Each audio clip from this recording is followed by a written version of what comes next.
Hey, it's Dorleen, and today I'm working on another cake topper.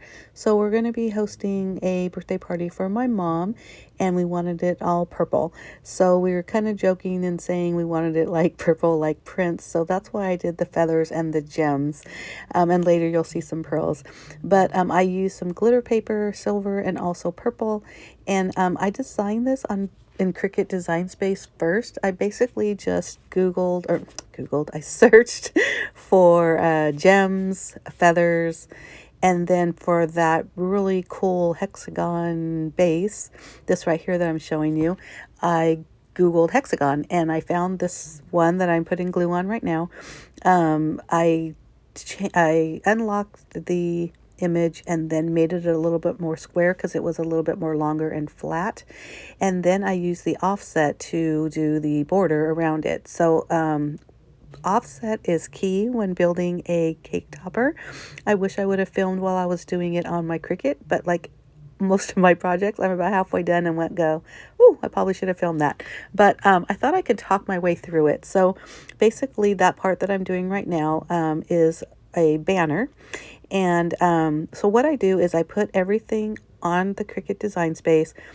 Um, whatever I'm doing, it's just all really by guessing what I think looks good. I do use the offset a lot, and that gives layers upon layers. And even this white base that I'm putting the whole entire cake topper on is an offset of the entire image. So once I put everything together, and you'll see at the end there's a picture of how it looks on Design Space. Once I put everything together, I group it all and then I duplicate it.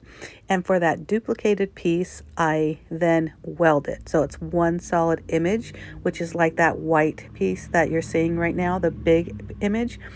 But that's also an offset of that big image. So I weld it and then I do the offset, and then I delete the welded portion and just keep the offset. So I hope that makes sense. If you're familiar with Design Space, I'm sure that makes sense. But if you have any questions, please leave the questions on the comments.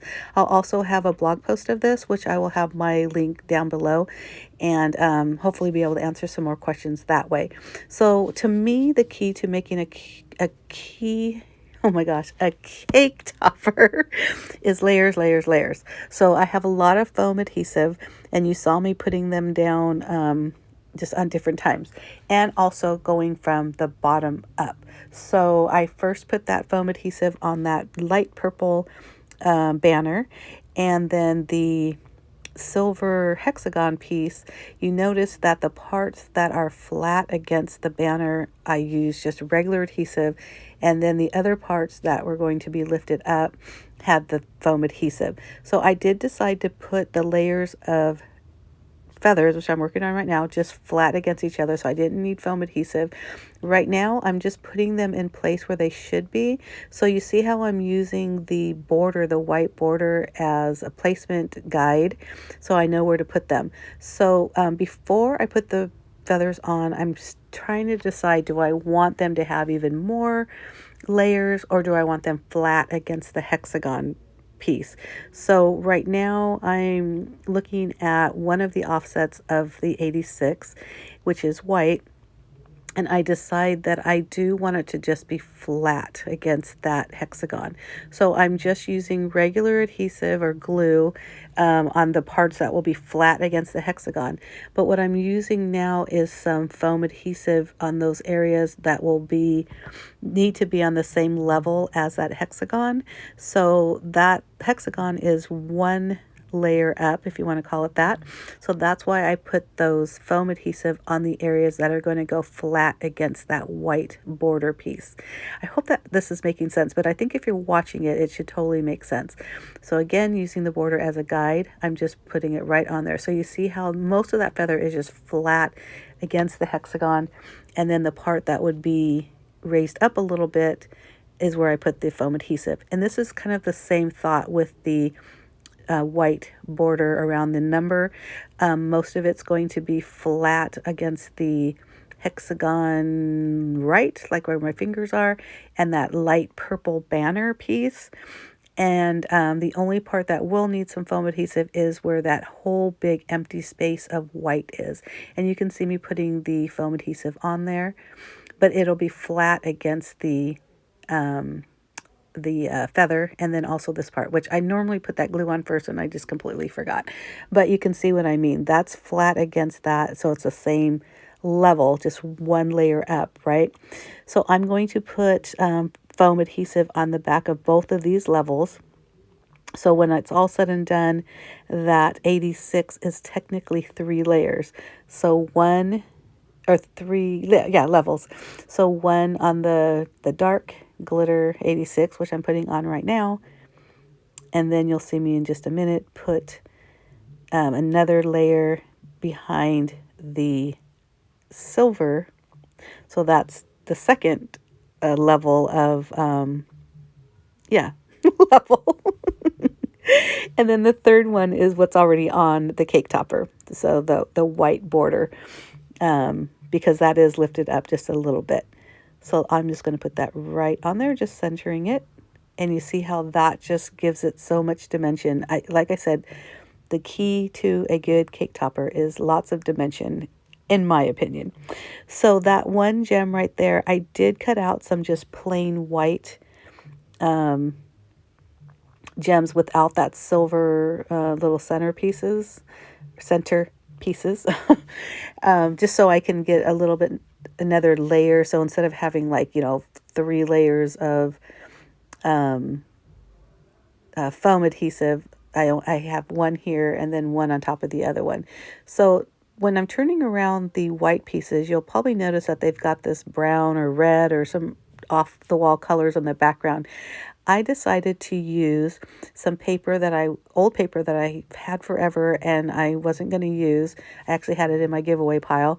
There's some really good thickness of cardstock, only it was pattern paper and I wasn't going to use it. So I decided, since the back was white, that I was going to use the white side for this cake topper.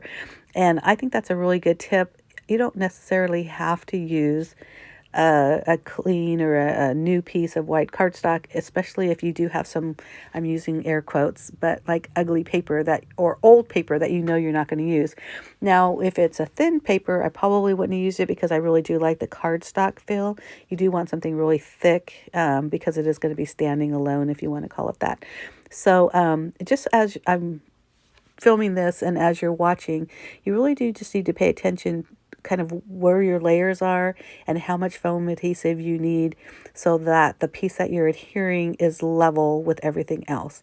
And what I mean by that is sometimes you have to double up those adhesives, the foam adhesives, to give it like 2 or 3 layers. So it's still, let me see, what's the word? I don't want to use the word balanced, but it's still stuck to the base without it warping. You want it to be the same level. So like I said, sometimes you have to double up and sometimes you just have to put regular glue and just line it flat on. It really just kind of depends on what you're making. And I hope all this is making sense. I love making cake toppers. They are very soon becoming my favorite thing to make because you can personalize them. You can really just do whatever you want with them based on the theme of the party. So I feel like the more I'm making, the more adventurous I'm getting.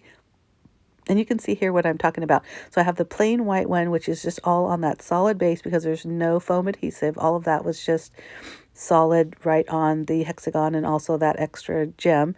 So I'm just used that white cardstock on there.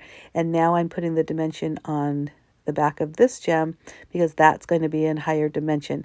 You will see me go back underneath that gem in that little corner. It is very loose, so I'm just adding a little bit of foam there just to keep it, like I said, very level. So there you go on that one. Isn't that so cute? So by the time I'm all done, I want to say I have like 4 different layers of dimension on this cake topper by the time I'm all done.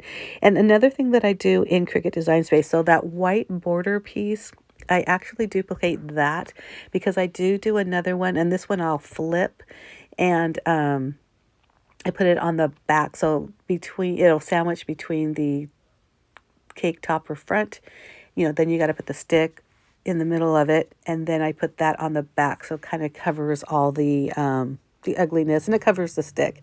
So that's another thing that I do. And like I said, at the end, I will show what it looks like on Design Space. It'll kind of flash in, but I know you'll see what I mean. You can always put it on pause and check that out.